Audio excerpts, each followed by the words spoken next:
Šiuolaikinio dizaino katilai viryklės, buitiniai katilai, oro šildymo krosnės, pirties katilai ir židiniai – tai lietuviško kapitalo įmonės Kalvės gaminiai.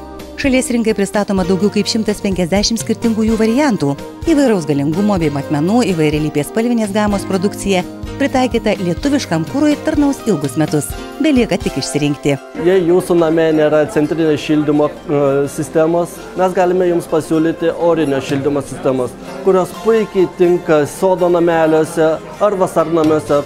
Bendrovė Kalvės taip pat gamina ir šildymo katilus pirtims. Šiemet rinkai pristatoma net 15 itin populiarių jų rūšių. Tai yra ir sumažinto tipo katilai, ir katilai, kur telpa labai daug akmenų, tai gali būti daugiau tie katilai skirti gariniam pirtim. Namų jaukumui gaminami išskirtinio dizaino židiniai, naudojant išgaubtą japoniško stiklo keramiką, yra gamintojų pasididžiavimas. Lietuviški kietojo kuro katilai išsiskiria aukštą kokybę, patrauklę kainą ir nepriekaištingų garantinių aptarnavimų.